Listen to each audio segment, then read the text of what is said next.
Magandang tanghali ho sa inyo. Lalo na sa iyo, ano yun? Congressman Alan Cayetano. Ako ho ay barangay captain. Nahihirapan ho akong magpaliwanag sa mga tao. Yung sinasabi mong lahat ng pamilya ay bibigyan, ay hindi naman totoo. Yung sinasabi mo, ang laging sinasabi ng mga tao, ang pakiusap ko lang ay hindi ka naman yata nakakatulong sa mamamayan natin, ay huwag ka nang magpadagdag ng problema at huwag ka nang magpagulo. Dito sa barangay ko, miniting kami ng DSWD, 2,500 families dito. Okay, like in Taguig, ang inapprove 102,000 families. Ang ibinigay lang sa aming form ay 821. So, yung 5 to 8,000 po, ang makakakuha niyan, 18 million Filipino families. 18 million Filipino families, no? Out of 24.6 million. That means 3/4, diba? 3 sa 4 na pamilyang Pilipino makakakuha ng 5 to 8,000. Salain daw namin ang mahirap pa sa mahirap. Tapos sila ang mamimigay ng pera at sasalain pa uli nila. So kung 92,000 lang ang bibigyan mo, samantalang ang qualified ay 160, 170,000, mapipilitan si kapitan, mapipilitan si mayor na mamili sinong pinakamahirap, sinong pinakanangangailangan. At pagka hindi validate na talagang mahirap, kukwestiyonin pa kami kung bakit napasama. Ay baka po pwedeng tulungan mo akong magpaliwanag sa mga tao. At laging ang pinanghahawakan nila ay yung sinabi mo. Kaya ang pakiusap ko sa iyo, Alan Cayetano, bago ka magsalita, antayin mo muna yung memo na nadating. Ask ko lang kung ilan po mabibigay sa 5K sa barangay po, nasa kanila na ba ang pera. Wala pa sa barangay ang pera, wala pa sa LGU. So mangyayari nun, magkakaroon ng memorandum of agreement between DSWD at yung LGU, whether province, city, or municipality, and then yung barangay actually ang iikot. Hindi ka na nakakatulong, nakakapagpagulo ka pa.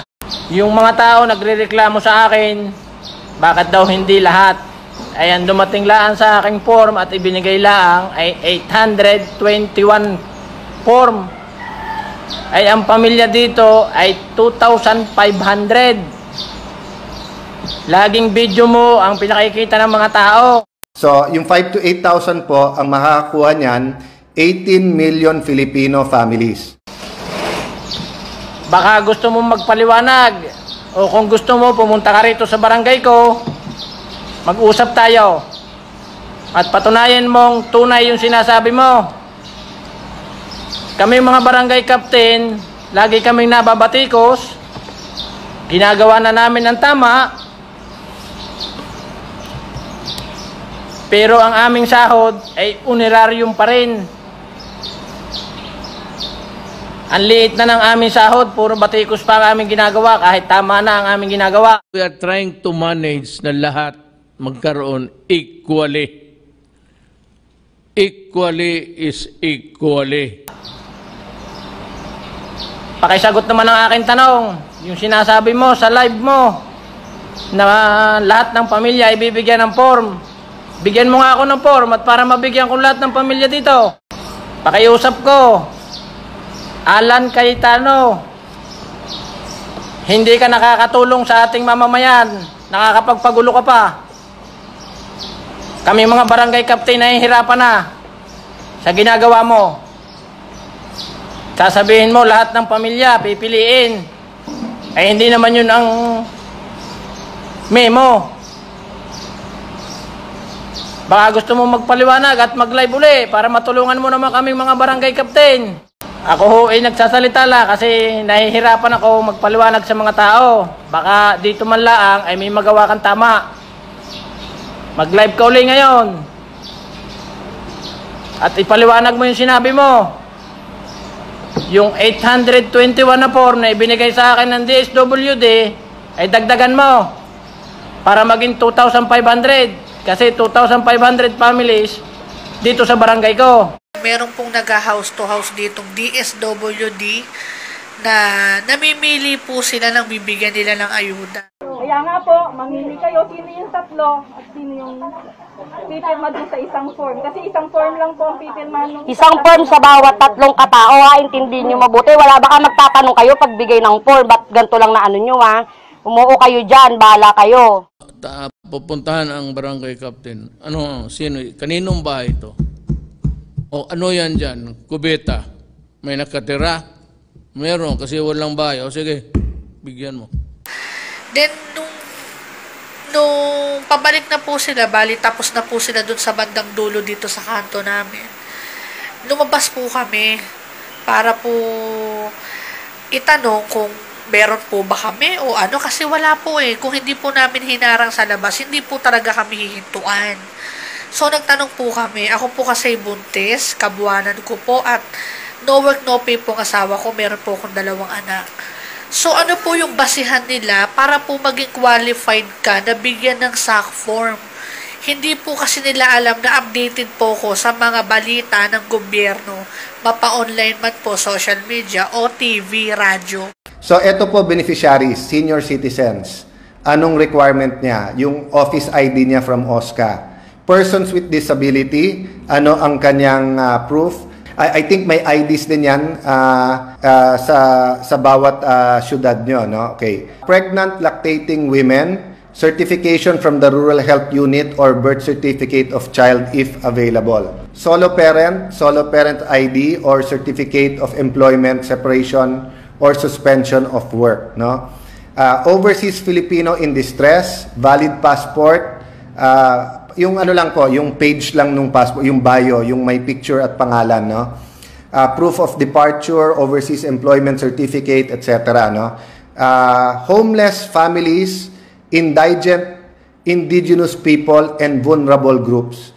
Ito, certification ng barangay lang, that they are homeless or belonging to vulnerable groups or from CSWD, City Social Welfare and Development Office, or MSWDO, which is yung municipal, or yung PSWDO or provincial, no? Or certification of NCIP or the Tribal Chieftain Council of Elders if the beneficiary ay isang IP. Then lastly, ito po, dito papasok yung marami, yung informal workers. So, ito po yung mga, kung sa TODA ka, so either yung driver's license or certification of membership from organization, association, tapos yung mga kasambahay, etc., no? Yung mga vendors and everything, no? Alam ko po yung karapatan ko bilang tao. So, yun po, nagtanong po ako, ang sabi sa akin is, botante daw po ba ako dito? Gano'n daw po ako katagal nakatira dito?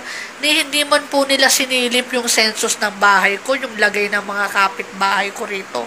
Na 5 anak, na wala ng makain, kundi yun po ang inaasahan. Yung sagot po nila, nasaktan po kami kasi hindi po talaga tama yung sinagot nila sa amin.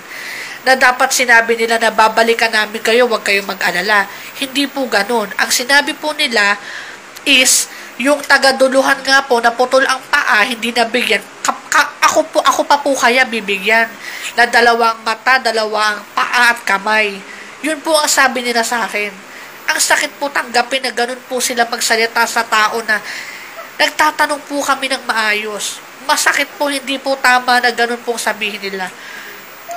Naglabas daw pong DSWD ng listahan. So, yun po yung pinapriority nila, yung listahan. So, ang sinasabi ko po, by giving everyone the form, you will be able to evaluate and identify and validate sinong dapat bigyan at sinong hindi. So halimbawa ngayon, in-announce nila kung meron ka kahit isa sa pamilya na senior, na meron PWD, meron solo parent. So lahat yan nag-expect.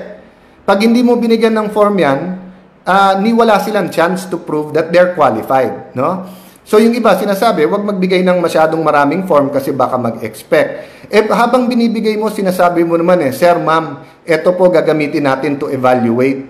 Pero yung alam niyang qualified siya at wala man lang siyang form, wala na siyang pag-asa. So, that's why nagtaka ako bakit biglang nagbago yung usapan at pag-uusap namin with DSWD. So, hindi po namin alam kung may hinihintay po ba kami sa kanila or wala. Yun lang po. Gusto ko lang po namin maliwanagan dito kung bakit po gano'n na parang may pinipili sila.